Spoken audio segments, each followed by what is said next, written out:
Are the New York Giants a dark horse Super Bowl team? We're going to break that down on today's show as Albert Breer of Sports Illustrated, longtime NFL insider, answered a mailbag question where he was asked to pick his dark horse Super Bowl teams in the NFC, and he chose the New York Giants. We'll unpack that around the corner. But Hard Knocks for the New York Giants. It airs tonight, 9 p.m. Eastern Time on HBO.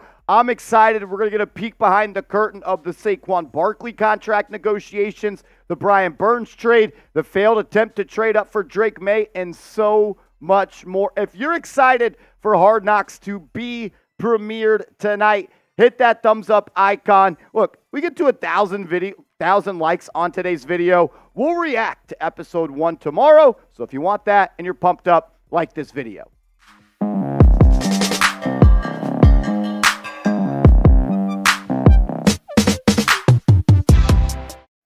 You're watching Giants Now by Chat Sports. I am your host, Marshall Green. Let's dive into it. Albert Breer of Sports Illustrated has named the Giants his NFC dark horse team. This was the full quote from Breer saying, in the NFC, I think I'd give you the New York Giants. If you want a true dark horse, they need development from 2022 first-rounder Kayvon Thibodeau. They need to figure it out at quarterback, whether it's Daniel Jones or, if things break wrong for him, Drew Lock. But the rookie class looked dynamite in the spring. I think Brian Burns might be the best acquisition of the offseason, and they were really good 2 years ago.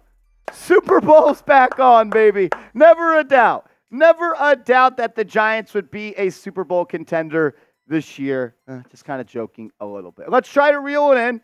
Let's unpack it, and let's actually try to find out if this is a possibility. One, it's always a possibility. It's the National Football League. Anything can happen. But the odds makers out west have set the New York Giants win total for the 2024-2025 season at 6.5 wins. One of the lower marks in the National Football League for this season. Also, based off of winning percentage from last year, reflected onto the schedule for this year, the Giants are tied for the 6th hardest schedule. So you've got a top 10 hardest schedule in the league, and you also are only expected to win 6.5 games. And when you look at the schedule for the New York Giants, they're only favored in 3 ball games. Las Vegas is predicting that they are only going to win, or be favored in is the more accurate way to say that. They are favored in just 3 games. So you got the 6th hardest schedule. You're only expected to win 6 or 7 games, and you're only favored to win 3 of them. Look, I'm trying to enter this season with a little less emotion and a little less hope, because last year broke my spirit. It did. You come off a season where you win a playoff game, 2nd year of Brian Daboll, 2nd year of Joe Schoen. You have a good draft class. You add some players in free agency. You trade for Darren Waller. I thought the Giants were going back to the playoffs and had a legit shot to win the NFC East. I thought last year was our year. I don't have high hopes for this season. Maybe it's just a huge change for me because I was so excited and so optimistic, and now I'm a little bit pessimistic. I think that's somewhere in the middle. But to be honest with you, I just don't think the Giants have enough top-end talent to compete against the best teams in this league. They've got 5 really good players. I would say these 5 players can stack up against any team's top 5 players. But outside of that, I'm just not sure how deep the Giants are with elite talent. We know Dexter Lawrence is a dog, the best defensive tackle / nose tackle in the NFL. Brian Burns, a major addition to this team. Can't wait to see what he does after you just traded a 2nd-round pick for him and gave him $150 million. Andrew Thomas, when healthy, is a top 5 left tackle in this league. And when the Giants lost him in week 1 last year, they weren't able to be the same team they wanted to be. Bobby Okereke showed that he is one of the best off-ball linebackers in the league and was the best Giants addition last season. And Kayvon Thibodeau entering year 3 after coming off 11.5 sacks last year, you're expecting him to take a leap and be the guy we all thought he would be consistently coming out of Oregon. You got 5 really good players. I think anybody would agree these guys are extremely talented.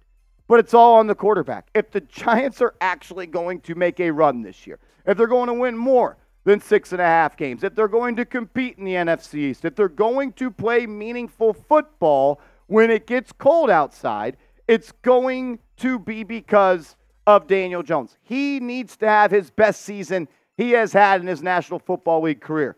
Because if he doesn't, the Giants are going to be looking at other options to replace him. Maybe it's a trade in the offseason. They try to add a quarterback. Maybe it's in free agency. Maybe it's in the NFL draft.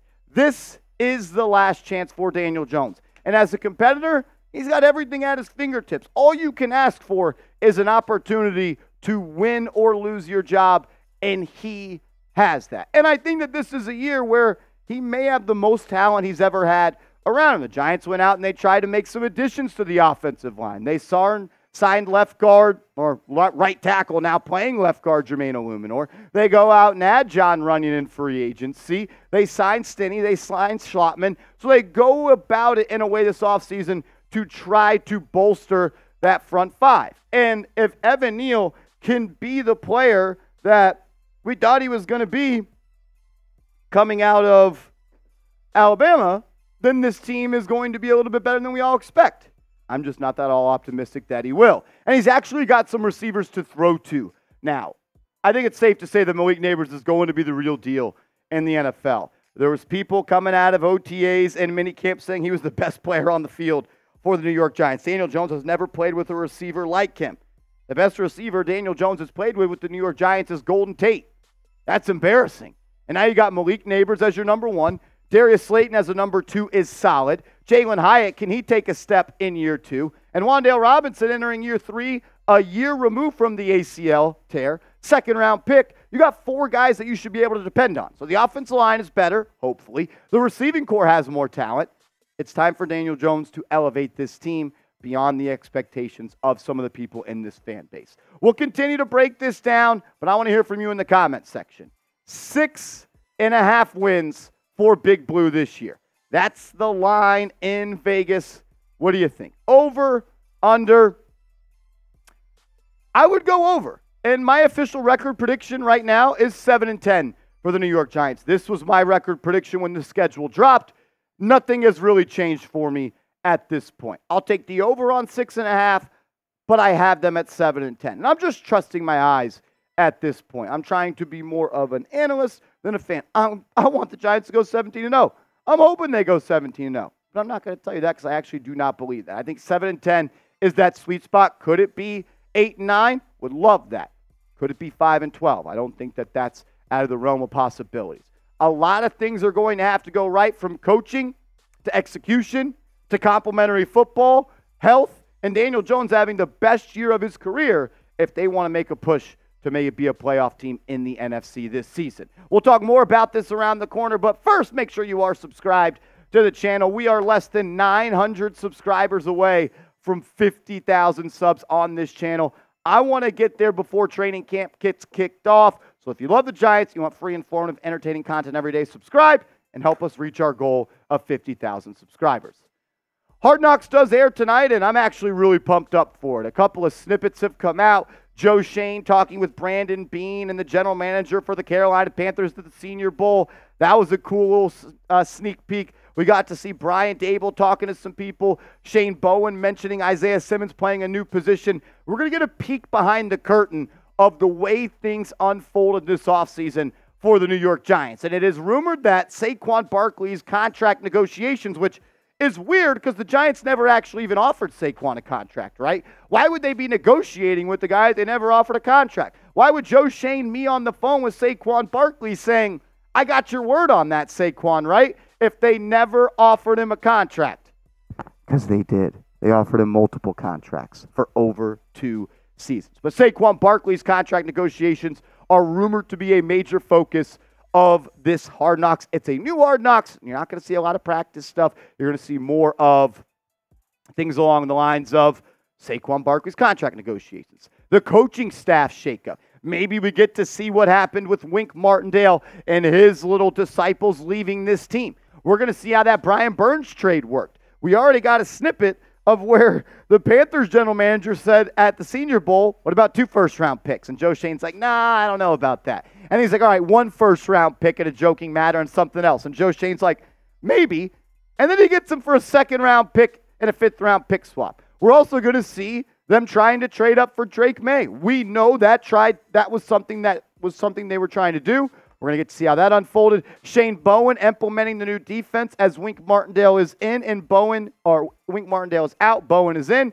And I think we're also going to get an up-close personal look at Daniel Jones rehabbing from his torn ACL, because we know that he likes to live at the Giants facility. One thing I will always respect about DJ is his work ethic, trying to be a top QB in this league. Those are the 6 storylines I'm looking at. What are you looking forward to the most? We'll close today's show with this question. What are you looking to the most in Hard Knocks on tonight's episode number 1? Make sure you are following me on social media. I'm on Twitter. I'm on IG. I'll be live tweeting Hard Knocks. I also tweet about the Giants every day. I want to follow some real ones back. So hit me up, and let's go Big Blue.